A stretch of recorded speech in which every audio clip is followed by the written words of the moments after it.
అది అమ్మవారు అనుకుంటూనే అవుతుంది.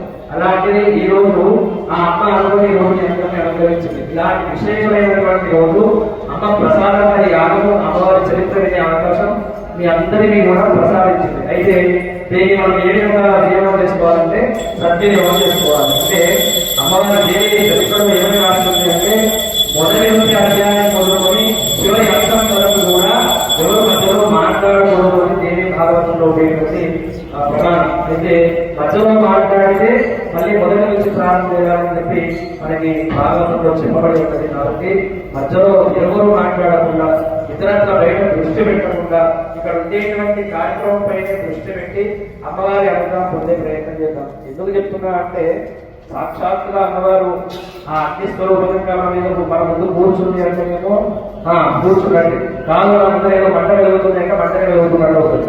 మన భావం తద్భవతి అన్నట్టు అమ్మవారి స్వరూపముని ప్రత్యక్షంగా నా ముందు ఉన్న అమ్మవారికి నేను స్వయంగా నా చేతుల మీదుగా అమ్మవారికి అవిస్మరిస్తున్నాను. అంటే నేను ఇచ్చేటువంటి హోమక్రమం ఇస్తున్నాను, అమ్మవారు స్వీకరిస్తుంది, నేను ఇస్తుంది అనే ఒక భావనలో ఉన్నప్పుడు అమ్మ కూడా అదే విధంగా తీసుకుంటుంది. నిన్న ఇదే విషయం చెప్పా, మీ పిల్లలకి ఏ విధంగా ప్రేమ వంటి ఏ విధంగా మొదలు పెడతారో అదే విధంగా మీ పిల్లలకి ఎంత ప్రేమతో నేర్పిస్తారో అమ్మవారు కూడా అంత భక్తితోని అమ్మ మీద అంత శరణు వేడు.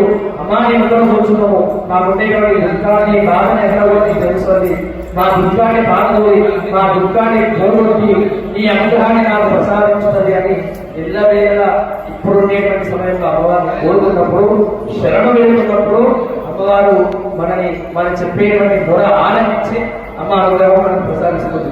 అట్లా ఉంది భక్తిపూర్వకంగా ఉన్నప్పుడే మనం ఇచ్చేటువంటి సమయాన్ని అమ్మవారు స్వీకరిస్తుంది. మనసు ఎక్కడో పెట్టి ఇక్కడ ఐదారు చెప్పేటువంటి మంత్రం వినకుండా శక్తి వినకుండా భక్తిపూర్వకంగా వేయటువంటి ద్రవ్యం ఏమవుతుందంటే వృధా అవుతుంది. నేను ఎంతకు చెప్పిన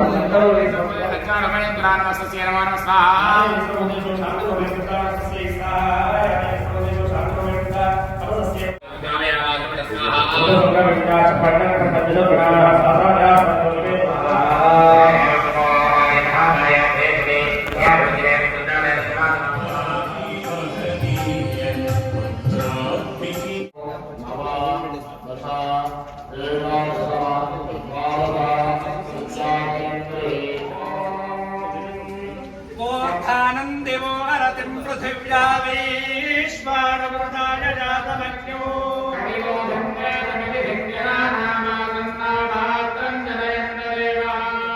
సప్తదే అగ్నే సవిదః సప్త జిహ్వా సప్త ఋషయః సప్త కామ ప్రియాణి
उपारतः सहमादयत्यै